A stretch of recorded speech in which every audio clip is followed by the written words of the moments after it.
All right, so LeBron gets 40,000 points, and the question is, Russillo, will anyone else do this in our lifetime? No. I'm not willing to rule out Luka for this.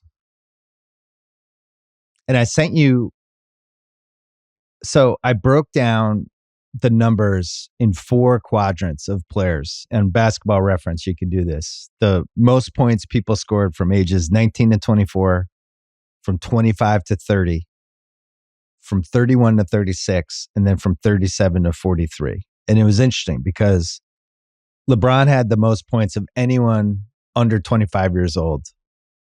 He had 12,993 and Durant was 700 behind him. Luka at almost 11,000, but he's played less games for a variety of reasons.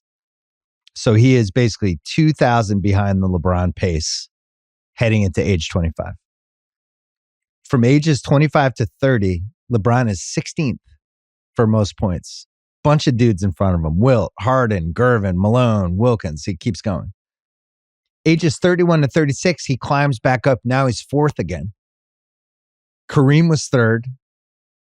Karl Malone's 2nd. And your number 1 leader for points, ages 31 to 36, Alex English.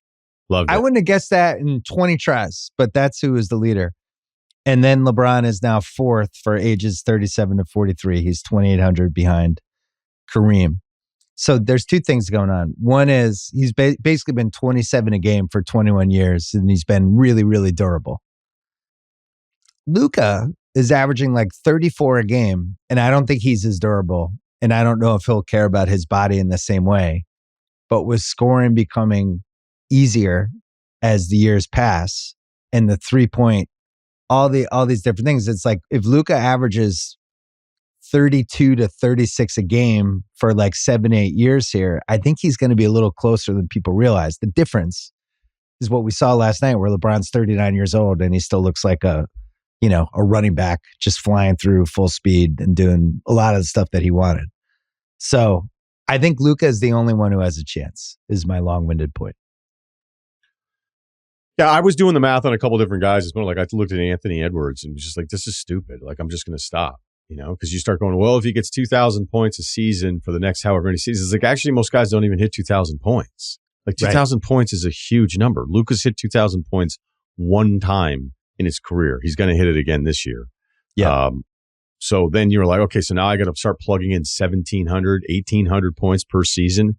And then you go, okay, cool. So now the next 10 years, let's tack on 18,000 to your 7 that you already have of your aunt. So like, okay, it's 25,000 when you're going to be in your early 30s.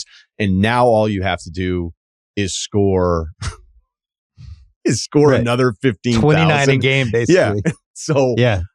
I don't know how anyone's going to have the longevity.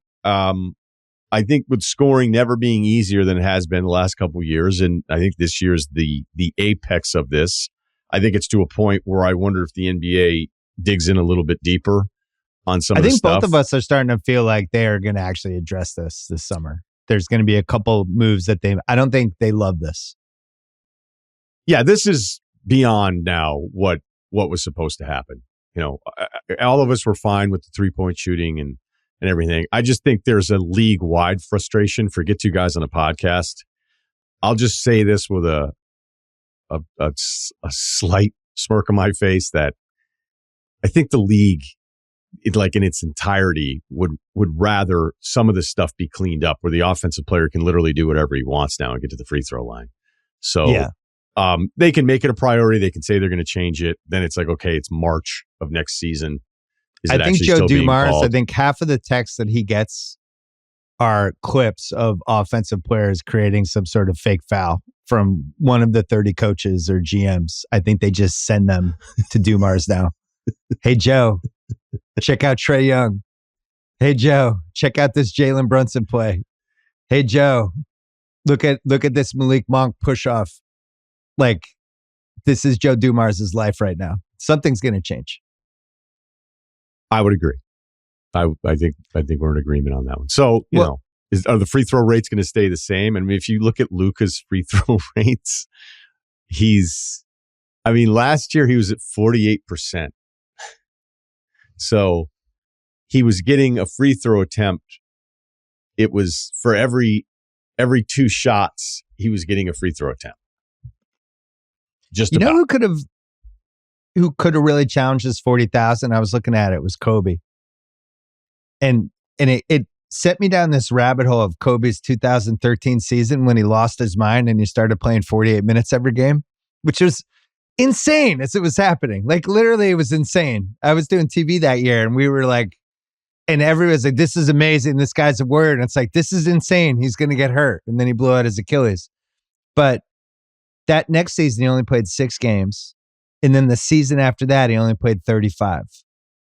And remember, he got hurt in the second to last game of the season in 2013.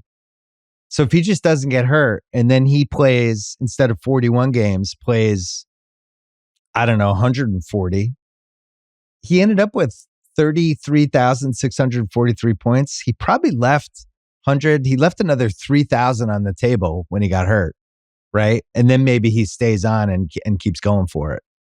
And he was never really the same after he hurt his Achilles, but just him refusing to come out of games ended up like being the reason he get 40,000 points.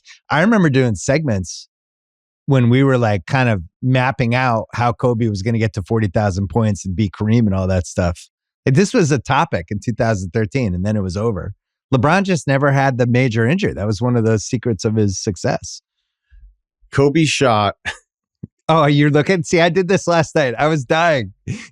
Every game is like 47 minutes, 48 minutes, 43 minutes. Well, the season you're talking about where he played he averaged 39 minutes a game. But you're right. Baked in there were games where he was like, I'm just staying out here, right? With the last 10 or 11 games, I think he averaged like 42 minutes a game. This was his age 34 season, but he'd been in the league for 17 years at that point. It was amazing when it was happening in real time. He hated Dwight Howard so much. He was just like, I'm never coming out. I'm just staying in. Well, because I brought it up with the, LeBron looking for like a 3-year 160 deal, opt out of the player option, re-sign 3 years 160. And I brought up, from over 10 years ago, we were all still working at ESPN.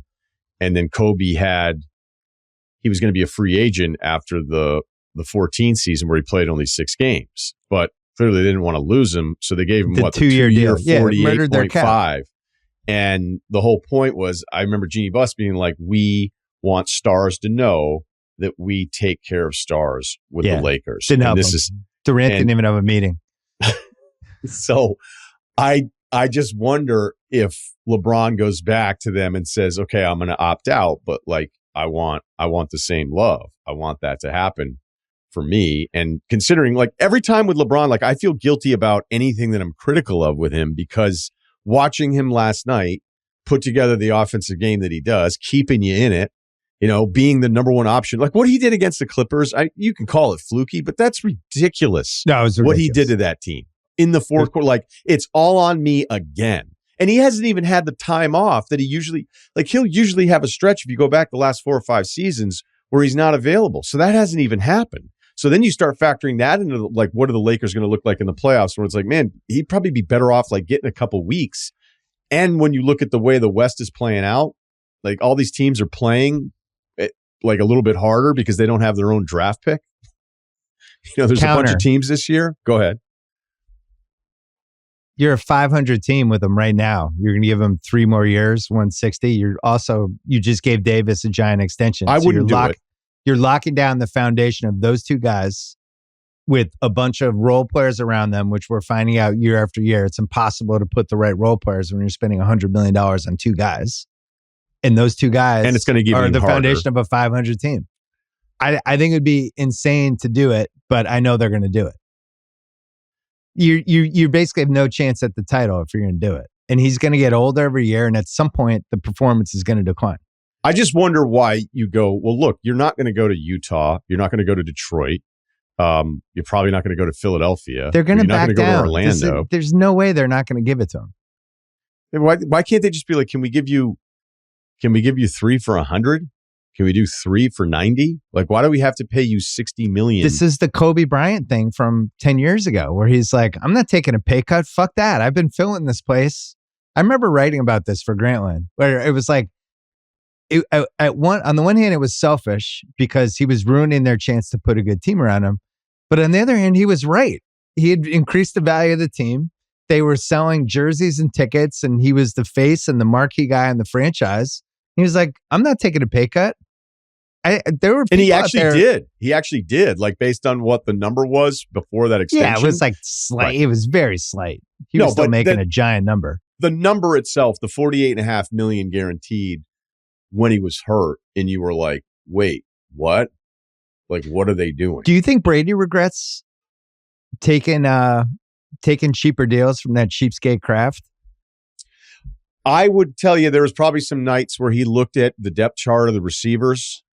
It was like, what am I doing? Where was it? Yeah, they were. What am I doing again? That report came out. The Pats they were 32nd in spending for the last 10 years. And yet we had this alleged amazing deal with Brady where he was sacrificing to put the money back in the team. But then they really didn't. Not going to be in the documentary. The documentary that pinned Aaron Hernandez's murder on Bill Belichick in episode 6. If you only traded him, man wouldn't be dead. What am I watching? Have you done like the real breakdown of this? Because I don't. I want to do I want to come on your podcast as a guest and just do a special breakdown of Dynasty. I haven't watched it. By the way, I want there to be a Chiefs version of this in 2040 where every episode is about something awful that happened during this Chiefs run. And I'm not going to list all the terrible things, but they're pretty easy to figure out. But that's the equivalent of this. They did a whole episode on Brady's ACL. They did a whole episode on his torn ACL. The 2008 season, they spent 20 minutes on. They skipped over 2 Super Bowls in the 21-game win streak, but spent 20 minutes on the 2008 season where they didn't make the playoffs for reasons that remain unclear. Who funded this? Woody Johnson? They did a Hernandez episode and a Spygate episode. It's like, what is this? I haven't watched Anyway, it. All right. I think with the Lakers, if I was a Laker fan, this is the roughest spot this is basically where the Celtics were in 2013 with KG and Pearson, those guys, where you're locking down past performance, past memories versus any chance to actually win the title. So I guess the question for the Lakers is, what do you care about more? Do you care about building a new team around Davis, or do you care about just, this is one of the great athletes we've ever had in any team sport, and he wants to finish his career here, so we're going to give him a lot of money? History tells us they're going to pay him. They're going to pay him.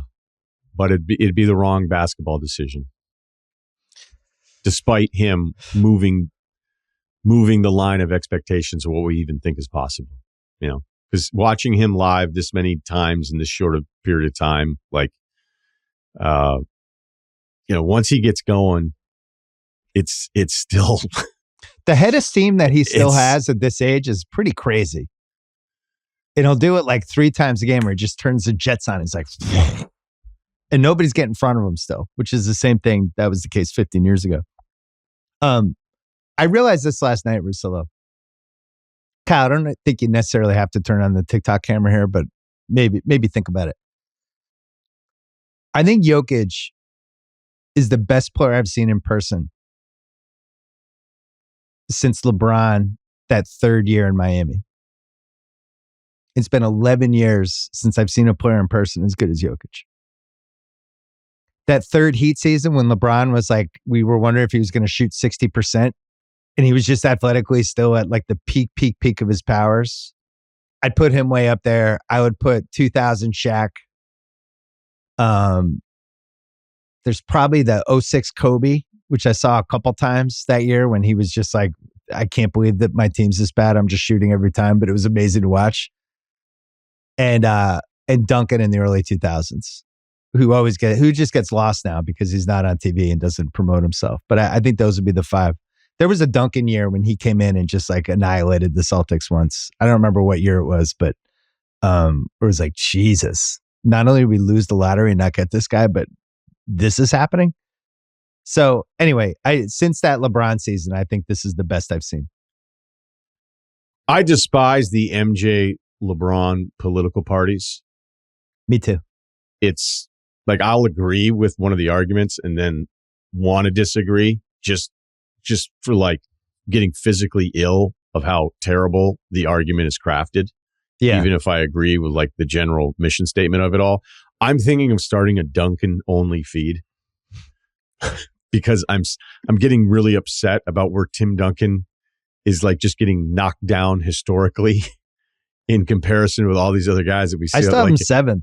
The highlight videos just aren't going to be as cool, kids. But like clearly he was doing something right. Yeah, where are the Tim Duncan was a problem? Where are those videos? They don't exist.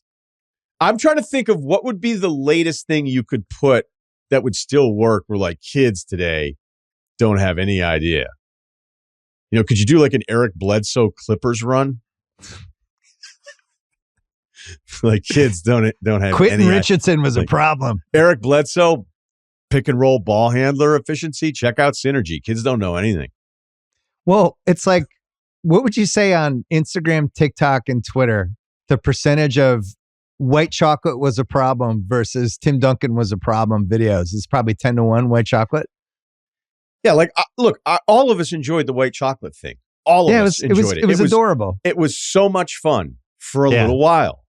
And then when he did something recently who was like, man, if I played today, I want one guy to be like, yeah, I actually couldn't shoot that well. So they'd probably ignore me, collapse. And, you know, back then you didn't have to shoot as well, but now everybody shoots well. And I just didn't shoot it well enough. So they'd sag off of me and then it would screw up all of our other actions and screens and stuff. They just ignore me. So yeah, I actually played in a better era then than today. Just being honest. All right. So to answer the question, I think Luka at least has a puncher's chance of 40K, but I would put the odds at 15-1. And you think there's no chance we will not see it in our lifetime? I don't think we will.